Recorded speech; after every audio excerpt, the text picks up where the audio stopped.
Hello guys, मैं राघव ओगना आप सभी का स्वागत करता हूं अपने YouTube channel let's crack TET पर। तो उम्मीद करता हूं आप सभी अच्छे होंगे, स्वस्थ होंगे और अपने अपने घरों में सुरक्षित होंगे। तो गाइज, अगर आपको हमारे चैनल पर वीडियोस अच्छी लगती हैं तो लाइक करें, कमेंट करें, शेयर करें, चैनल को सब्सक्राइब जरूर करें। सब्सक्राइब करने के बाद बेल आइकन जरूर प्रेस करें ताकि हम कोई भी वीडियो फ्यूचर में अपलोड करें तो सबसे पहले नोटिफिकेशन आपके पास पहुंच सके। तो गाइज, कल हमने आपको क्या पढ़ाया था? कल पढ़ाया था हमने आपको स्वर संधि के बारे में। तो उसी सीरीज में आज हम क्या पढ़ेंगे? व्यंजन संधि के बारे में पढ़ेंगे। और आने वाले कल में हम क्या पढ़ेंगे? विसर्ग संधि के बारे में। तो बेसिकली ये एक सीरीज है संधियों की जो वीडियोस हैं। कल हमने पढ़ाया था स्वर संधि, आज पढ़ेंगे व्यंजन संधि और कल डिस्कस करेंगे विसर्ग संधि के बारे में। तो चलते हैं सेशन की तरफ, शुरू करते हैं। तो विसर्ग संधि, अब कई बार एग्जाम में ये पूछा गया है कि विसर्ग संधि का दूसरा क्या नाम है, या फिर ऐसे भी पूछ लेता है कि हल संधि किस संधि का दूसरा नाम है। तो आप ये याद रखें, व्यंजन संधि जो है उसी को क्या बोलते हैं? उसी को हल संधि बोलते हैं, उसी को व्यंजन संधि बोलेंगे और उसी को हल संधि बोलेंगे। ये आप जरूर से याद रखें, एग्जाम में पूछा जा चुका है ये कि हल संधि किसे कहते हैं। तो आप क्या टिक करेंगे कि व्यंजन संधि को ही क्या कहेंगे? हल संधि कहेंगे। तो अगर इसकी परिभाषा देखें व्यंजन संधि की, तो अगर हम किसी भी शब्द का संधि विच्छेद करें तो उसके दो पद होंगे। तो प्रथम पद में उसके लास्ट में क्या आएगा? व्यंजन जरूर आएगा। तो इसका अगर परिभाषा भी देखें आप, तो परिभाषा में आप देख सकते हैं कि व्यंजन का किसी स्वर या व्यंजन के साथ मेल से जो विकार उत्पन्न होगा उसे क्या कहेंगे? उसे व्यंजन संधि कहेंगे। मतलब कोई भी वर्ड है, कोई भी शब्द है, उसका अगर हम संधि विच्छेद करें तो प्रथम पद के जो पहला पद होगा उसमें, शब्द का प्रथम पद होगा, उसके जो लास्ट वाला अक्षर होगा उसमें कोई ना कोई व्यंजन व्यंजन उसमें जरूर होगा। और उसके जो दूसरा पद है शब्द का, उसके जो प्रथम वाला अक्षर होगा उसमें या तो कोई स्वर हो सकता है या फिर व्यंजन हो सकता है। तो व्यंजन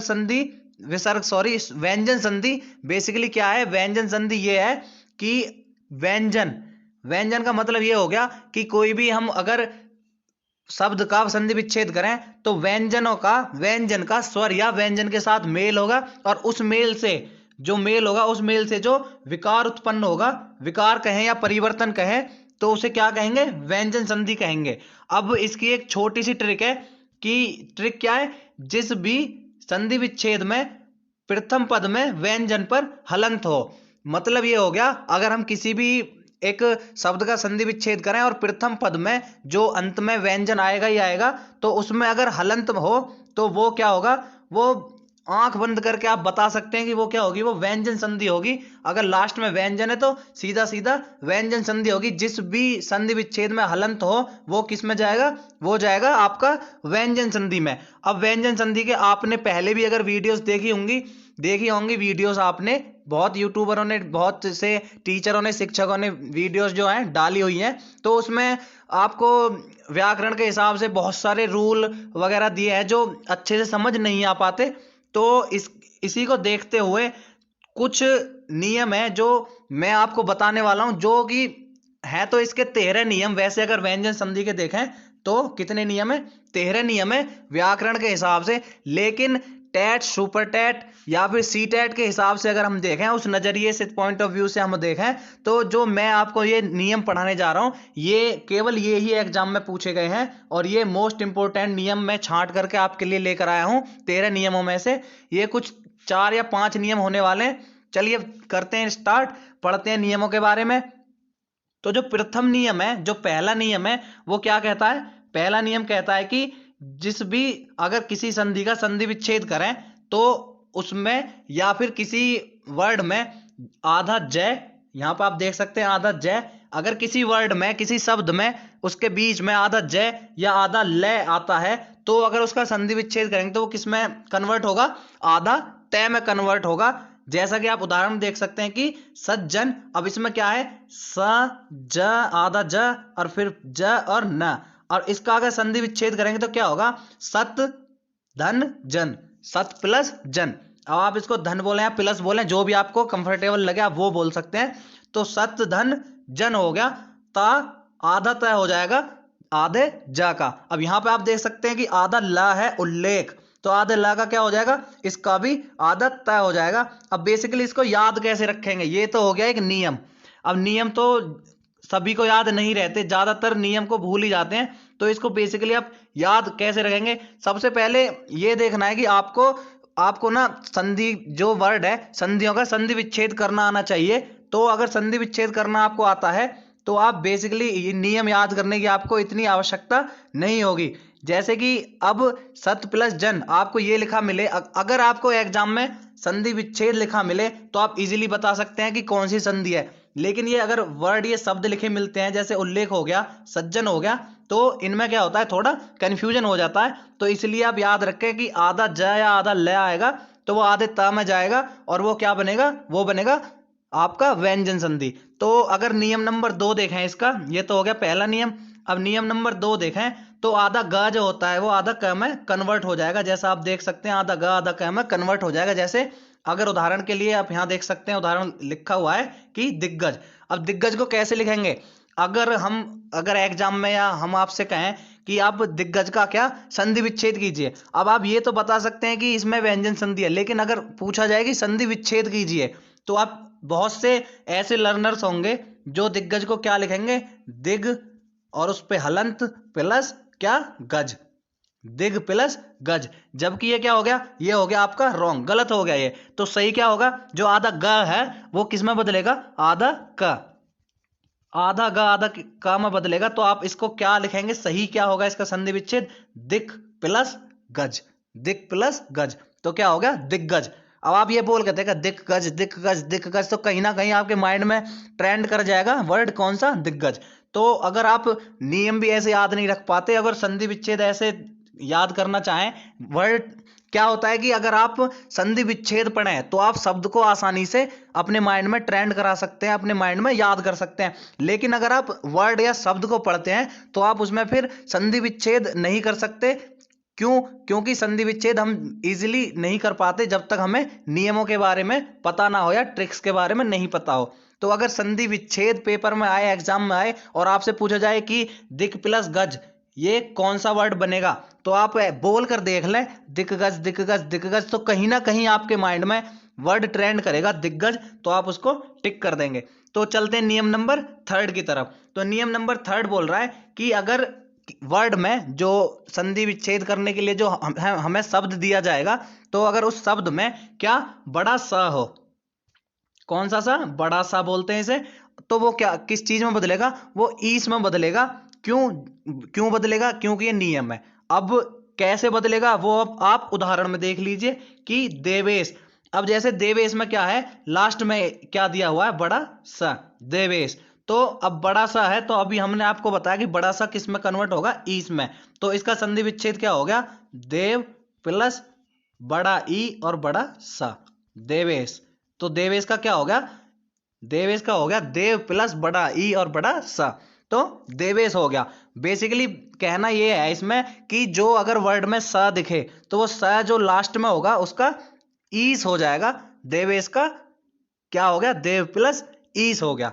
तो नेक्स्ट जो चलते हैं नेक्स्ट नियम नंबर 4 की तरफ। तो नियम नंबर 4 है कि जो ये अंक की मात्रा होती है, ये वाली बिंदी जो होती है, अंक की बिंदी बोलते हैं जिसे, अंक की मात्रा होती है ये, तो बेसिकली ये किस चीज में कन्वर्ट होगी, ये तो आप जानते भी होंगे जी, अंक की मात्रा होती है ये आधा माह में कन्वर्ट हो जाती है अगर आप संधि विच्छेद करें तो। अगर वैसे देखें तो ये आधा न की साउंड देती है, अंक की बिंदी आधा न की साउंड देती है। अगर संधि विच्छेद करें तो किसकी साउंड करेगी, ये बदलेगी आपकी, किस चीज में बदलेगी, ये अंक की बिंदी बदलती है आपकी, कन्वर्ट होती है आधा माह। जैसे आप उदाहरण में देखें अगर, तो उदाहरण में आप देख सकते हैं संक्षेप। अब संक्षेप को आप ऐसे नहीं लिख सकते कि अब आप अगर संक्षेप लिखना चाहें तो ऐसे थोड़ी ना लिखेंगे संक्षेप को कि अंक की बिंदी यहां लगा दी प्लस छेप, संक्षेप हो गया। तो ये हो गया, ये गलत हो गया। सही कौन सा, सही है ये वाला। अब अंक की बिंदी किस चीज में कन्वर्ट होगी, अभी आपको बताया, अंक की बिंदी होगी आधा में कन्वर्ट होगी। तो सही क्या हो गया, सम मां पर हलंत लगेगा, जिस वर्ड पे हलंत हो वो व्यंजन संधि है, ये तो आपको पता चल चुका है। तो सम प्लस छेप क्या हो गया, संक्षेप। ये हो गया, राइट हो गया इसका संधि विच्छेद।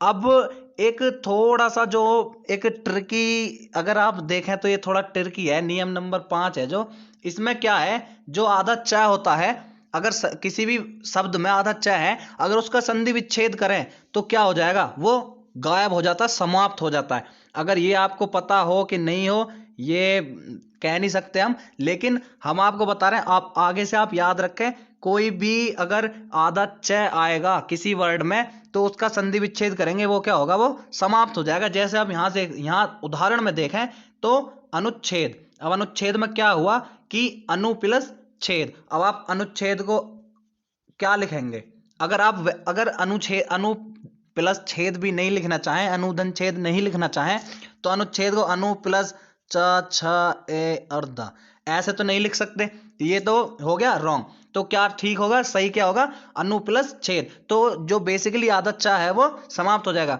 अब उदाहरण नंबर, अगर आप, ये हो गया एक उदाहरण। अब दूसरे में देखें तो यहाँ पे क्या है, ये थोड़ा मिस टाइप हो गया, यहाँ पे आधा च है, ये ऐसे लिखा हुआ है विच्छेद, अगर आप जानते भी होंगे विच्छेद ऐसे लिखा जाता है विच्छेद। तो इसमें क्या होगा, वी प्लस छेद। तो क्या हो गया बेसिकली कि आधा च क्या हो गया, आधा च समाप्त हो गया, गायब हो गया। ये क्या है, ये मिस्टर इंडिया हो चुका है आधा च। तो अब कुछ ये तो हो गई, ये नियम है जो कि टेट में सबसे ज्यादा यहीं से आपको पूछा जाएगा सवाल, इनसे अलग नहीं पूछा जाएगा। चाहे रीट की बात करें, चाहे सी टेट की बात करें, चाहे टेट की बात करें। अब कुछ चीजें होती हैं कि जो कभी कभी पूछ ली जाती हैं, जैसे एक बार पूछा गया था, क्या, अनुष्ठान पूछा गया था एक बार। अब अनुष्ठान को बहुत से जो विद्यार्थी थे उन्होंने क्या लिखा कि अनु प्लस ठान लिख दिया, किसी ने क्या किया, अनु प्लस आधा स ठ आ और न, ये लिख दिया। लेकिन ये क्या हो गया, गलत। अब नियम क्या कहता है, यहां पे नियम नहीं लिखा है, तो बेसिकली लिखा है इसलिए नहीं है क्योंकि ये एक बार पूछा गया है, ऐसे नहीं पूछे जाते, ज्यादा टिपिकल नहीं पूछे जाते टेट के एग्जाम में। फिर भी आपको बता देते हैं कि अनुष्ठान में बेसिकली होता क्या है, जो ये आधा स होता है, आधा स जो होता है, ये क्या करता है, ये स थ इसमें कन्वर्ट हो जाता है, और इसके बाद वाला जो वर्ड होता है, कोई भी वर्ड हो, ये जो स होता है, आधा स हो या पूरा स हो, इसके बाद वाला वर्ड होता है वो कहीं ना कहीं छिप जाता है स और थ के बीच। जैसे आप अनुष्ठान में देख सकते हैं, या विषम में आप देखें तो वी धन सम, विषम, तो स का यहाँ पे, और यहाँ पे देखा अगर अनुष्ठान तो अनु प्लस स्थान, ना कि अनु प्लस ठान लिखे, अनु प्लस स्थान, अनुष्ठान अनुष्ठान। तो वही अगर आपको संधि विच्छेद दिया हुआ है तो आप इजीली अपने माइंड में ट्रेंड करा सकते हैं शब्द को, अनुष्ठान अनुष्ठान, तो कहीं ना कहीं एक साथ आपके दिमाग में आएगा, आपने पढ़ा हुआ है, क्योंकि कि अनुष्ठान भी हमने कहीं पढ़ा था, तो अनुष्ठान। अब ये तो हो गई बात। अब नेक्स्ट जो है, एक आपके लिए क्या है, आपके लिए एक क्वेश्चन है जो कि आपको कमेंट बॉक्स में हमें कमेंट करना है कि निषेध का जो है संधि विच्छेद बताना है। निषेध का संधि विच्छेद क्या होगा, किसका संधि विच्छेद बताना आपको, निषेध का संधि विच्छेद बताना है, क्या होगा, ये है बेसिकली क्वेश्चन। तो उम्मीद करते हैं आपको ये वीडियो पसंद आया होगा। अगली वीडियो में हम आपको क्या बताएंगे, विसर्ग संधि। सबसे पहले हमने आपको पढ़ाया था क्या, सबसे पहले पढ़ाया था स्वर संधि। अब आज हम पढ़ा रहे हैं, आज हमने आपको पढ़ाया क्या, व्यंजन संधि। और कल की जो वीडियो होने वाली है बेसिकली वो किसके लिए होगी, विसर्ग संधि के लिए। विसर्ग संधि को पूरा नियमों के साथ पढ़ाया जाएगा, क्योंकि विसर्ग संधि के जो नियम है वो बहुत ही महत्वपूर्ण है। तो कल की वीडियो और आज की वीडियो दोनों ही जरूर देखें। कल की तो बेसिकली आपको देखनी ही देखनी है। तो मिलते हैं कल विसर्ग संधि के साथ, तब तक के लिए राम राम, सत श्री अकाल, अस्सलाम वालेकुम। जो भी आप कनेक्ट कर पाए, धन्यवाद।